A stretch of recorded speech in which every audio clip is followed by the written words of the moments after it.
दोस्तों, आप सभी जानते हैं कि हम सभी अपने अपने जीवन में अच्छे और बुरे काम करते रहते हैं और अच्छे कर्मों का फल अच्छा और बुरे कर्मों का फल बुरा मिलता है।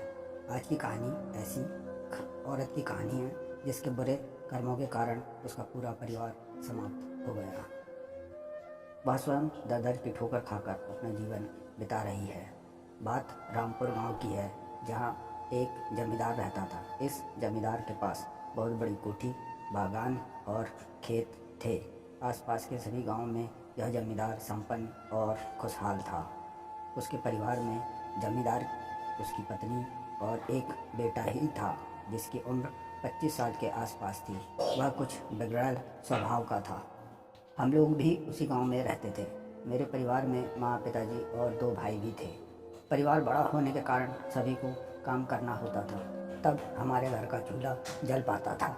हमारी आर्थिक स्थिति बहुत ही कमज़ोर होने के कारण और जमींदार का कुछ कर्ज भी हम पर था, जिसे चुकाने के लिए मैं और माँ जमींदार की कोठी पर काम करते थे। मैं अपने परिवार के बच्चों में बड़ी थी और मेरी उम्र भी शादी की हो चली थी, जिससे माँ और पापा दोनों ही चिंतित रहते थे। जमींदार का एक बेटा भी था जो मुझ पर हमेशा आंखें गड़ाए रहता था। शुरू शुरू में तो मुझे अच्छा नहीं लगता था, पर धीरे धीरे मैं भी उसकी तरफ आकर्षित होने लगी और हम चोरी छुपे मिलने लगे। जमींदार का लड़का हवस का भूखा था। वह जब भी मुझसे मिलता मुझे छूने की कोशिश करता, मगर मैं उससे दूरी बनाए रखती। इस प्रकार हमारा मिलना जुलना चलता रहा। मगर सभी जानते हैं कि इश्क छुपाए नहीं छुपता। एक दिन उसी कोठी की एक नौकरानी ने मुझे देख लिया और बहुत डांटा। उससे दूर रहने की सलाह भी दी। कहा कि यदि तुम नहीं मानोगी तो मैं तुम्हारी माँ को बता दूंगी। मैंने यह बात जमींदार के लड़के को बताई तो उसने उस नौकरानी को बहुत डांटा और चुपचाप रहने को कहा। इस तरह हमारा मिलना जुलना चलता रहा। एक दिन फिर हमें उस नौकरानी ने देखा और उसने मेरी माँ को बता दिया। माँ के पूछने पर मैंने साफ मना कर दिया और कहा कि वह झूठ बोल रही है, पर उस नौकरानी की निगाह हम पर हमेशा ही बनी रहती थी। एक दिन हम लोग आपस में मिलकर कुछ बातें कर रहे थे। उस नौकरानी ने मेरी माँ को मुझे उस लड़के के साथ रंगे हाथों पकड़ा दिया। मेरी माँ ने मुझे उसके साथ देखा तो वह बहुत दुख हुई और दिन भर रोती रही, मगर उसने किसी से भी कुछ नहीं कहा। फिर जमींदार के घर आधे दिन काम करके वह और मैं घर आ गए। मेरी माँ को जमींदार का लड़का फूटी आँख नहीं सुहाता था। वह नहीं चाहती थी कि मैं उससे मिलूं, इसलिए उस दिन मेरी माँ ने मुझे बहुत मारा और दोबारा न मिलने की नसीहत दी। उसी समय मेरे पिताजी भी घर आ गए। उन्होंने देखा कि मेरी माँ मुझे पीट रही है। मेरे पिताजी के पूछने पर उन्होंने कुछ नहीं बताया और ना ही मेरे भाइयों को कुछ बताया। वह चुप रही। मेरी माँ ने उस दिन के बाद से ही मेरा काम पर जाना बंद करवा दिया और मैं घर पर अकेली रहने लगी। मगर मैं अब उस लड़के के बगैर नहीं रह पाती थी, इसलिए माँ और पिताजी के जाने के बाद मैं उससे चुपके से मिलने चली जाती। इधर मेरे माँ और पिताजी ने मेरे लिए लड़का देखना शुरू कर दिया था। कुछ समय बाद उन्होंने एक लड़का पसंद भी कर लिया। वह किसी बड़े शहर में फैक्ट्री में काम करता था और कभी कभी ही गांव आता था।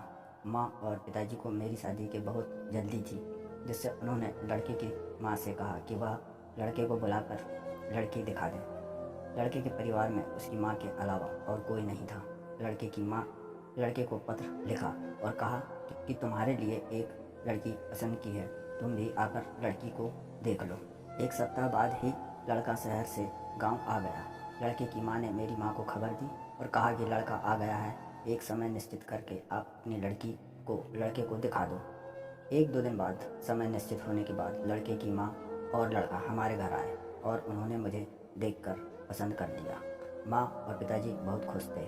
घर में खुशियों का वातावरण बन रहा था, पर मैं खुश नहीं थी, क्योंकि मेरा दिल तो जमींदार के बेटे में अटका हुआ था और जमींदार का बेटा अपनी अय्याशियों में मस्त था। 1 माह के भीतर मेरी शादी हो गई। शादी के कुछ दिनों के बाद लड़का भी अपने काम पर चला गया। बीच बीच में वह आता जाता रहता था। इस बीच में मुझे एक लड़की संतान के रूप में प्राप्त हुई और इस तरह से हमारी बेटी धीरे धीरे बड़ी होने लगी। इस बीच मेरे पिताजी का देहांत हो गया। इस सदमे की वजह से और बच्चों के लालन पालन के चक्कर में माँ अपने ऊपर ठीक से ध्यान न दे पाने के कारण बीमार रहने लगी। बड़ा भाई भी अब बड़ा हो गया था और घर के बाहर के काम संभालने लायक हो चुका था। वह अब काम पर भी जाने लगा था। माँ ने अपने जीवित रहते बड़े भाई की शादी कर दी और वादा किया कि वह अपने छोटे भाई की भी शादी कर देगा। कुछ दिनों के बाद माँ का देहांत हो गया। इधर मैं अपने घर में अकेली रहती थी। पति दूर रहता था, सास भी बीमार रहने लगी थी और मेरी बेटी अब काफ़ी बड़ी हो गई थी। मेरे पति के पैसों से घर का खर्चा और बेटी की पढ़ाई आदि होती थी, मगर फिर भी खर्च पूरा नहीं हो पाता था। मेरे घर पर अकेले रहने का फ़ायदा अब जमींदार का लड़का उठाना चाहता था और वह हफ्ते में 1-2 बार मेरे घर आ जाता था, जिससे धीरे धीरे मेरे दिल में उसके प्रति जो पुराना प्यार था वह हिलोरे मारने लगा था। वह मेरे साथ बैठकर घंटों बातें करता और मेरी बेटी को भी खिलाता रहता था, जिससे मैं अपने आप को बहुत हल्का महसूस करती थी। पति साल 6 महीने में एक बार आता था। यहाँ मेरा सहारा कोई नहीं था। इस तरह मेरे और जमींदार के बेटे के बीच में शारीरिक संबंध भी बन गए, जिसका उसने भरपूर फ़ायदा उठाया था। दोस्तों, उम्मीद करता हूँ कि आज यह कहानी पसंद आई होगी। हम लगातार कोशिश कर रहे हैं कि आपको अच्छे से अच्छी कहानी सुनाएं, तो प्लीज़ सपोर्ट करें। हमारे चैनल को लाइक कर सब्सक्राइब कर लीजिए और घंटी के बटन को भी दबा लीजिए ताकि हमारा नोटिफिकेशन आपके पास तुरंत